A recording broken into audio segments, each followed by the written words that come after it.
Hello, welcome everybody. This is Elsa932 on YouTube. I wish to thank you for joining me. Today, we are going to be reviewing and recapping Love is Blind Habibi episode 6. It is certainly getting exciting. I wish for you to please like the video, subscribe to the channel, and leave your comments below.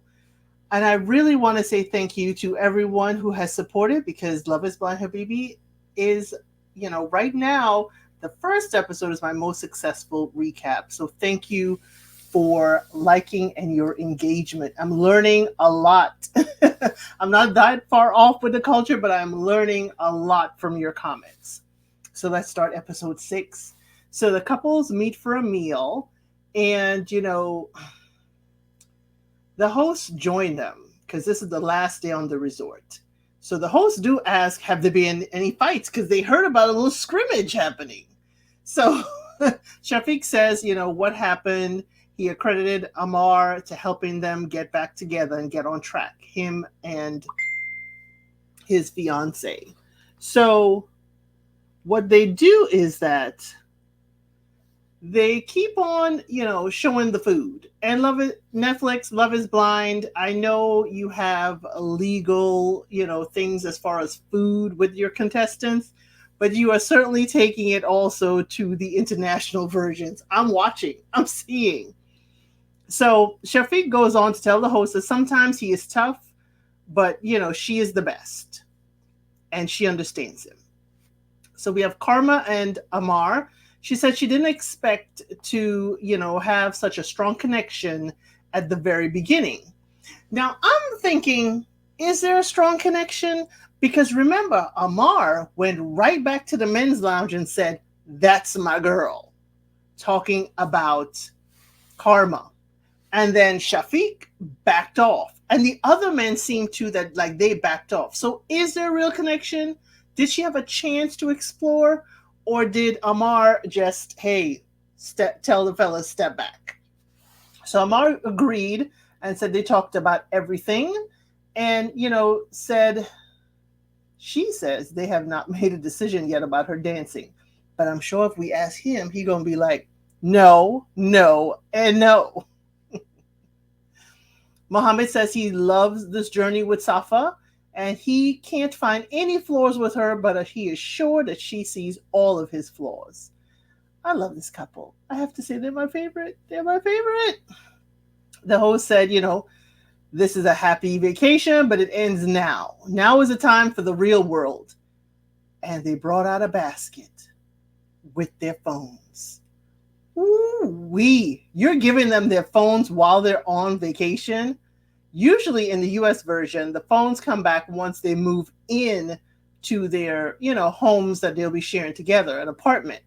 But of course, this is not going to happen with this group because, of course, tradition, they cannot live together unless they're married. So this would make sense. Do it when they are together while they're on vacation. Interesting. So next, Mohammed says he doesn't remember the password of his phone.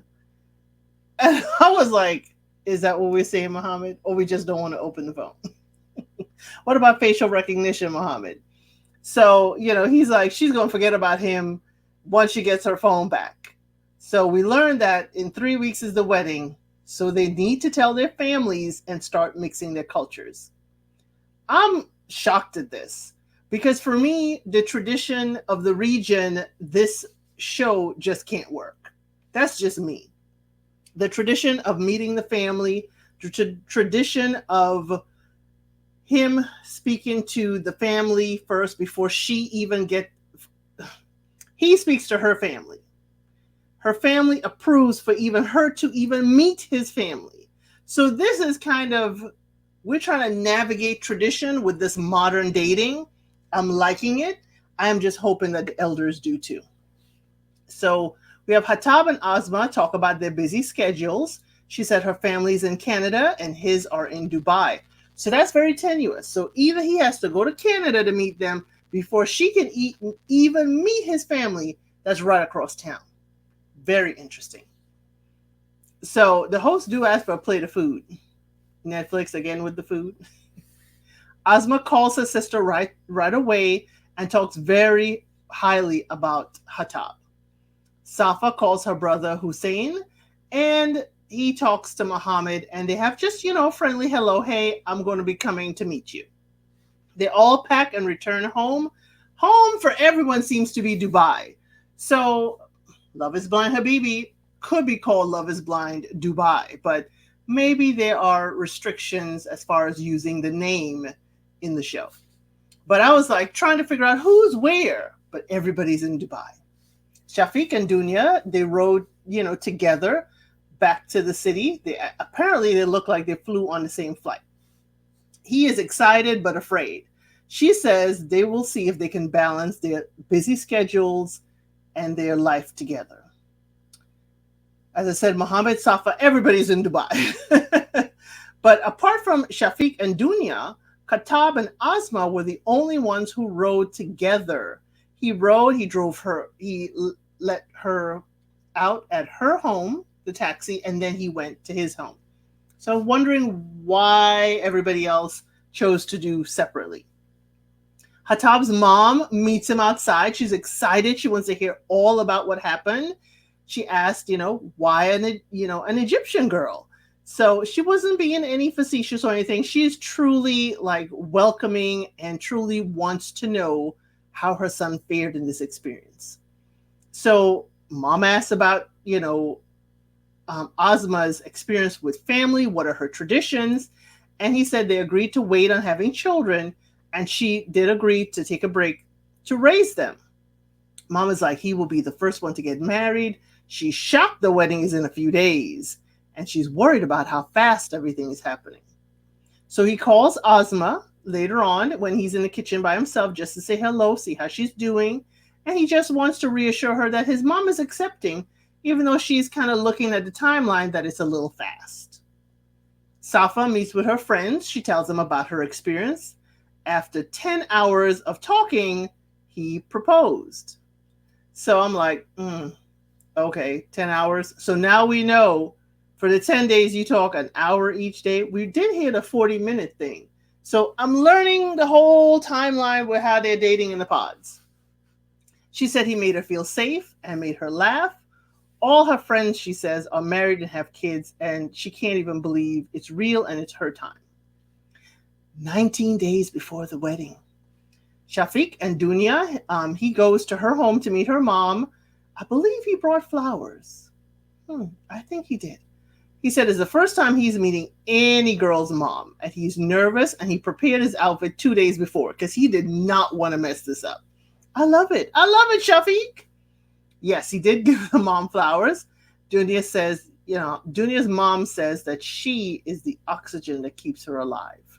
And she expects that a real man and a good family would be where her daughter would marry into. She wants his family to be ecstatic about it all, not just happy, not just okay. She wants them to be extremely happy for her daughter's sake. And says, if you play with my daughter's emotions, you are done. Mama had some bass in her voice, I got to tell you. Mama was like, do not play with my child. Mama says, please do not trample on her dignity. So the mom and Shafiq go outside to talk. And, the mom she doesn't have a problem with him. She says, marriage is for life. And he agrees. And the mom says, we are lost nowadays. Divorce is as habitual as marriage. And the victims are the kids. Mom demands that he takes care of her emotions and her heart. And Shafiq feels accepted, and he feels like a weight has been lifted off of his shoulders. It was a great conversation. Dunya was inside looking at them, and it was a wonderful, even though the mom was telling him, hey, I'll come after you, she still had a calm presence. And I have to say this, all the parents had a steadfast, calm presence.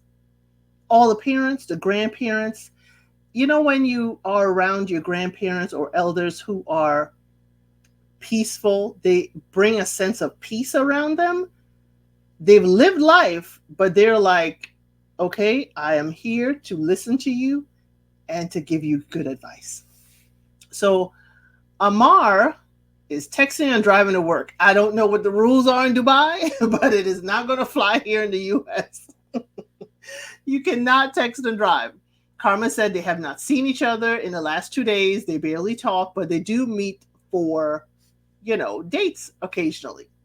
So they met for a coffee date. She says, she cooked pasta the other day. He's like, oh, you didn't tell me what you cooked. You didn't even invite me. I was like, wait a minute. She cannot have you over to her home, sir. Tradition does not allow that. So Karma says, you're just busy. He's like, you're using my work as an excuse. Don't do that. Amar says, he will have a reaction no matter what she says before she brings up her issue. She's like, I got a little issue. She said she has decided not to continue with the experiment. She will choose dance and art in her life. You know what that did to Amar. Amar is like, you are sacrificing a relationship for dancing? The music is intense in this scene. I am feeling for her, and I'm feeling like he is about to jump across the table. He's not. But the tension there, he is holding it in for the cameras because he cannot believe you don't want to marry him. You want to be belly dancing? Now, keep in mind, she did say it's not belly dancing. She wants to do a different form of artistic dance. But he just hears belly dancing. She's like, no, I did not. You said it's a big X, so the door is closed and there's no room for this. And this is a big part of my life. So she's like, your life will be difficult if you want everything to be perfect and to suit you. You gave up on love for this trivial issue. It's not right. And Karma says, it's about my own identity and it's a huge part of my life. He says it will not be acceptable to him as an Arab man. You cannot say, this is your life. He cannot accept his wife as a belly dancer. Again, she didn't say that. So she, he goes on, she won't find a real man. It's done. Let's shake hands. So she's like, okay, let's have a hug. Let's have a kiss and part ways. He's like, I only want to shake your hand. She's like, as you wish. And he's like, we're not close anymore to give you a kiss. It's over. And a kiss, they're talking about kiss on the cheek. Okay. Kiss on the cheek. He's like, I just want to shake your hand. We ain't close anymore. Like that. I'm like, dude, you can at least give her a hug, no kiss. But you cannot force people to show affection. So he says it's over. She wished him love and peace in his life. And we see both of them separately. And she says, as a human, as a woman, God created her to be free. She is embracing this choice to be true to herself while she's, we hear that voiceover while she's dancing in her dance studio, completely covered up. And she's doing some beautiful dances. He says, love is not always sweet. What happened with her is what he feels with every other girl. Wow, Amar. Wow. That seemed to dismiss the entire experience with her. Next, we have Asma and Katab. They have a desert picnic, and some of her friends come. They first talking alone together said her parents would prefer to meet him first, and then, of course, she can meet his family. This is tradition. But she's not worried. She knows they'll like him, and they'll be fine with the process once they get to understand the process. So her friends are Nada and Chris. Chris is from Germany, and Nada is Egyptian. He shares his, meaning Hatab, shares a love of architecture with Nada and a love of music with Chris. Remember, Katab is a DJ at night. He does say that, he doesn't like people who are late. I'm with you, Hatab. I do not like people who are late, but I have learned grace in this stage of my life. So Nada says, your girl is Egyptian like me. We gonna be late. So Asma goes for a walk so that they can talk to, her friends can talk to Hatab. So Nada says, Asma's red flag is that she jumps into many different things and she needs to be grounded. And maybe he can help her with that. So he asks, why is she not married? She's a wonderful girl. And Chris says she travels a lot. It's a big world. And with so many choices in the world, it's hard to make a decision. He learned a lot from her friends. Her friends had a really good conversation. Muhammad picked Safa up. He said he cleaned his house, but she can add her touches and they'll make room for a baby. And she's like, wait a minute, we agreed a baby? When we had that talk? Safa, what are y'all talking about in the pods? Y'all didn't talk babies? Y'all are getting married. He's like, didn't we agree? Like in a year tops, we have a year, and then the baby comes a year after that, like 9 months after. And she is hesitant. She is now sitting all the way in the corner of that sports car. She's like, we should get to know each other better. He's like, you'll be my wife now. What more do I need to get to know? Ooh. You did not say that, Muhammad. This is the first time you have said something I deem problematic. Of course, your wife is growing and learning too in life. You've got to continue to get to know her. Whew, Muhammad. Anyway, she's worried that they're going too fast and she will have to travel right after the wedding. So she says, 2 days after the wedding, she'll probably have to go for like 4 days. Remember, her schedule says she's got to leave on Sundays and come back either Wednesday or Thursday. Muhammad's not happy with this. I'm with him because that's really hard. He says, can't you take vacation? She's like, dude, I took vacation for the show and I just started this job. He said, this is going to be hard to deal with. I understand. I'm with you, Muhammad. But not about that. What do I need to learn about you? Shafiq and Dunya go to pickleball and they meet one of his friends, Khaldun. Again, please forgive me if I say these names incorrectly. It is not any disrespect. I'm unfamiliar and I'm trying and I'm learning from the comments. Y'all are giving me some tips. So please tell me if I'm doing better or if I need some more lessons. So his friend doesn't look at Dunya too much. He does not look her in the face too much. And I wonder if this is a respect thing, that since the friend, is there, he's mainly looking at Shafiq. So, Khaldun says, how do you feel y'all know each other? And Dunya said there's a connection, but you can't tell the real reason. So he's asking, well, what's the connection? So Shafiq says, we connect on our values and principles. And Khaldun says, you think Shafiq has values? Burn! Ooh, that was a jab. But they all laugh. And that's the joke I would probably make if it was my friend. So Khaldun says, you don't know everything about him. And his values need a little bit of maintenance. Now that's a good friend. So next, Shafiq and Dunya fly to Lebanon to meet Shafiq's mom and dad. So he knows his mom wants him to be with a girl like her. The parents hug him. They are so happy to see him. It's very emotional and warm. I told you again, the families bring a sense of peace. It's like the dad is there. The mom leads the conversation, but she is such a peace. So everyone wears white except the dad. And I'm like, Mom, didn't you give Dad the memo? Didn't you tell him we all wearing white? But Mom appreciates the flowers that they brought and is happy. And this is the first time a girl has come to meet them. And he chose well. Mom says marriage is not to be taken lightly and you don't do it to get divorced. Dad agrees, that you have to know a person to their root.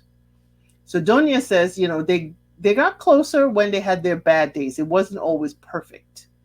And Shafiq says the problem is his jealousy.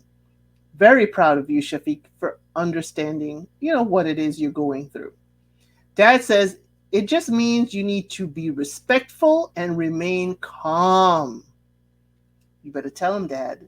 So Shafiq and Dad go and they talk separately, and the mom and Dunya speak. So I'm going to tell you the whole conversation with the dad first, and then how Dunya and the mom talked. So the dad says she seems like a good girl, but it's such a short amount of time. And, Shafiq says it's complicated. She's never had a boyfriend before, and she doesn't know how to act like a girlfriend. Now, please tell me, what is the traditional way to act like a girlfriend? I'm thinking I have a clue and idea, but I don't know what his expectations are. Shafiq, you've got to explain. Dad says, consider her age too. Y'all are very young. Things may need time to adjust. People do learn. Shafiq says she's just too sociable. And the dad is like, you need to work on your explosiveness. Dad, sounds like you know your son. I hope he tells you about the little scuffle at the couples mixer. So dad says, talk to her. Tell her what she needs to change. And if it's difficult for her, you are to help her. Dad, I need you to be an advisor to this entire crew of people. Well, except for Muhammad and Safa. They got it together. But I need you to be, a guide for everyone else who needs a guide, okay? So Shafiq says, if we marry, we'll live in Senegal, but she lives along with her mom. Dad is like, well, she'll have to detach a lot from that. And Shafiq says, she can bring the mom to Senegal, but the mom can live nearby, but not with them. And the dad encourages him, hey, talk to the mom. She's going to be your second mom. And this will be a huge change for her too. Dad also saying, if you need an ally, the mom is the best ally. Dad said there is love there, but it seems to be fair as well for the both of them. Good catch, Dad. So remember, mom is speaking to Dunya at this time. And, the mom tells Dunya that a breakup would feel like a betrayal to him.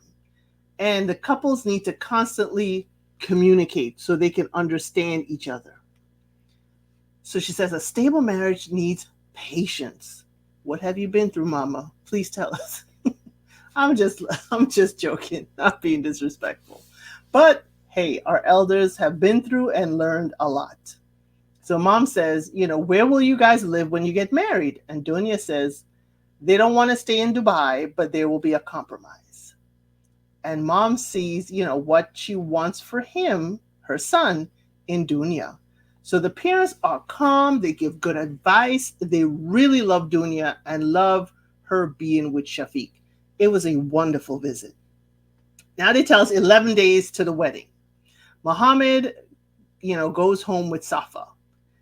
So remember, he was taking her to his home. So he says he buys these little miniature dolls from every place he travels. And she's like, oh, travels? You mean with a girlfriend? With past girlfriends?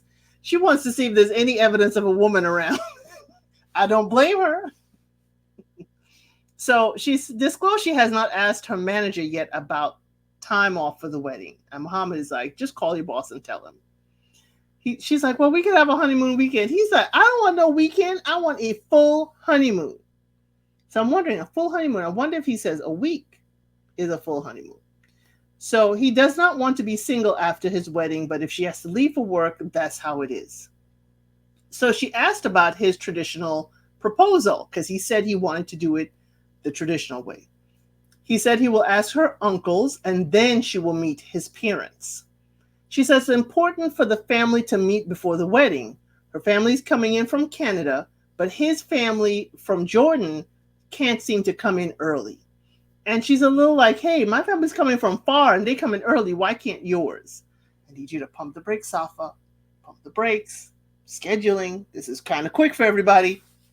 So she feels like he needs to talk to them and get them there sooner. So Safa says, how can they have a wedding when she has not met his family? Safa sounds like, I am not walking down that aisle to marry you if I've not met your family before the ceremony. She's like, we may have to postpone this wedding. And that is the end of episode 6. I thank you for joining me. It is heating up. We are definitely getting closer and closer to the wedding days. So please continue to watch my recaps and reviews. Leave a like, leave a comment, share it with a friend, subscribe to the channel. Let's keep this going and let's enjoy the next episode as soon as possible. So again, thank you for joining me and be kind to yourself more today than you were yesterday.